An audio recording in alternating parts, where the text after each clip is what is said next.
Hi everybody. Had some interesting discussions today about how we use food to help us get through the day. So for some people it's almost a coping strategy for some difficult situations they're going through. For some people, there's definitely a numbing going on so that they don't have to face some difficult decisions or some difficult emotions. For some people, it's getting very bored, and also particularly with regards to the fact that we can now socialise more.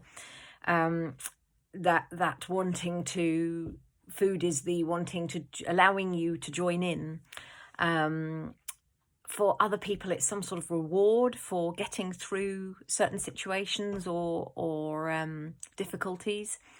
And for some people, it's simply enhancing the good times. When we do everything we have in our society tends to be linked to food and drink, doesn't it? Any sort of celebration or getting together.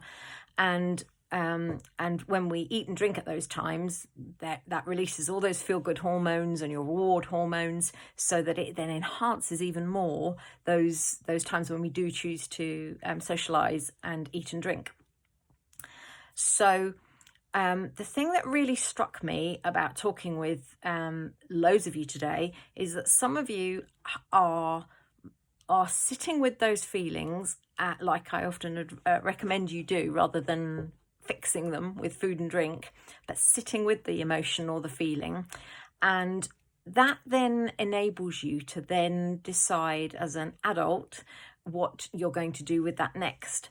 Now, you can either carry on numbing, in which case you probably wouldn't be sitting with the emotion or feeling in the first place, or you can carry on with the rewarding behaviour of food and drink, or you can carry on with the enhancing of the feel-good hormones, or you can choose to do something about that. So most people fall into the I don't want to call it a trap, but most people, when I say that to them, will say, "Oh, okay, so I'm realizing that I'm rewarding myself at the for dealing with a very difficult situation.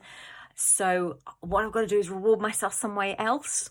And that's perhaps to an element true, but also sometimes it just won't hack it. I don't know, I'm going to go for a walk to release all my feel-good hormones. Yes, we know exercise works to do that, but compared to the quick fix of food, maybe that's not going to be the first thing that you're going to go for. So there's also the other side to this, which is what is it that what situation are you in? So let's take the reward.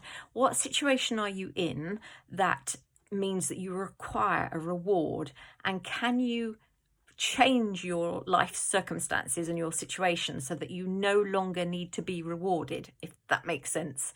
So you then remove the need for any reward. So rather than having to find what feels like an unsubstantial, not good enough reward, well, how about actually dealing with the whole situation of rewarding yourself and change your life situation so that you no longer need rewarding?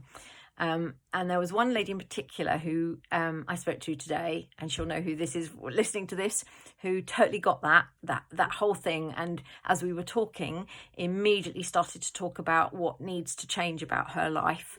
And it doesn't have to be dramatic things, might be a divorce. I hope it's not for any of you.